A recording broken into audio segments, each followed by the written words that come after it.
নমস্কার। Ramakrishna TV YouTube চ্যানেলের পক্ষ থেকে সকল মা, বাবা, দাদু, দিদা, ঠাকুমা, ঠাকুরদাদা, দাদা, দিদি, ছোট ছোট ভাই বোনদের জানাই অনেক অনেক ভালোবাসা, প্রীতি ও আন্তরিক শুভেচ্ছা। সবাই ভালো আছেন, ভালো থাকবেন।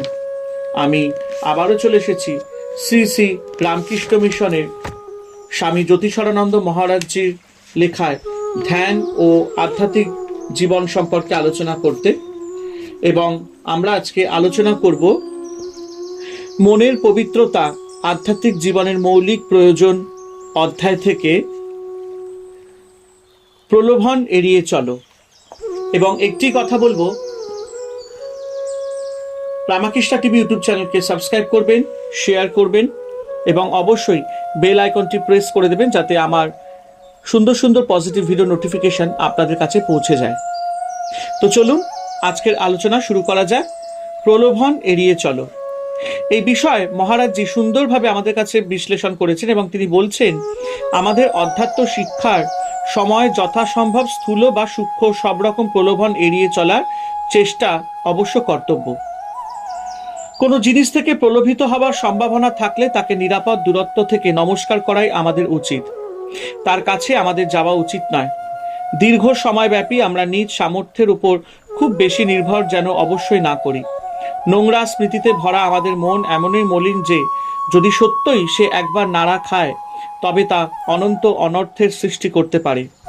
ইন্দ্রিয় ভোগের লালসা, ঘৃণা, লোভ, অভদ্রতা এই সব মনের মধ্যে লুকিয়ে আছে, ওত পেতে অপেক্ষা করছে আমাদের ওপর ঝাঁপিয়ে পড়বে বলে। কাজেই আমাদের সাবধানে থাকতে হবে। ঝামেলা সব সময় আসে ক্ষুদ্র বিপদ ও আপাত সামান্য মানসিক তরঙ্গ সম্বন্ধে আমাদের অজ্ঞতার সুযোগ নিয়ে। বাহ উত্তেজনা অত্যন্ত সূক্ষ্ম ও অতি সামান্যভাবে অনুভূত হলেও ধীরে ধীরে মনকে প্রভাবিত করে। কখনো কখনো মনের উপর পুরাতন অশুদ্ধ ছাপের স্মৃতি আমাদের হতবুদ্ধি করার পক্ষে যথেষ্ট। জীবাণু বা বীজ তো সব সময় অন্তরে থাকে, বাহিরে নয়। বীজ ভেতরে না থাকলে তা থেকে কখনো অঙ্কুর রোদগম হয় না। আসক্তি তা যে আকারেই হোক না কেন বুদ্ধিকে তালগোল পাকিয়ে দিতে ও সাধক মনের আধ্যাত্মিক প্রবণতাকে নস্যাৎ করে দিতে পারে। আবার এই আসক্তি যখন ক্রোধযুক্ত হয় তখন সমস্ত মনটা উৎক্ষিপ্ত হয় আর সব অগ্রগতি স্তব্ধ হয়ে যায়। ইন্দ্রিয় ভোগের লালসা যখন কোনো ব্যক্তির উপর তার প্রভাব বিস্তার করে তখন উন্নততর জীবন যাপনের সব চেষ্টা সংগ্রাম শেষ হয়ে যায়।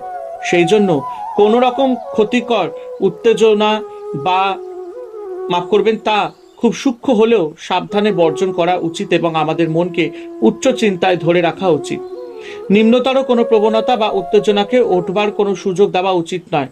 আমাদের উচিত অপর লিঙ্গের ব্যক্তিদের ও সমলিঙ্গের যেসব ব্যক্তি কঠোর নৈতিক জীবনযাপন করে না তাদের সঙ্গে মেলামেশা যথাসম্ভব বর্জন করা, অন্তত আধ্যাত্মিক শিক্ষা চলাকালে।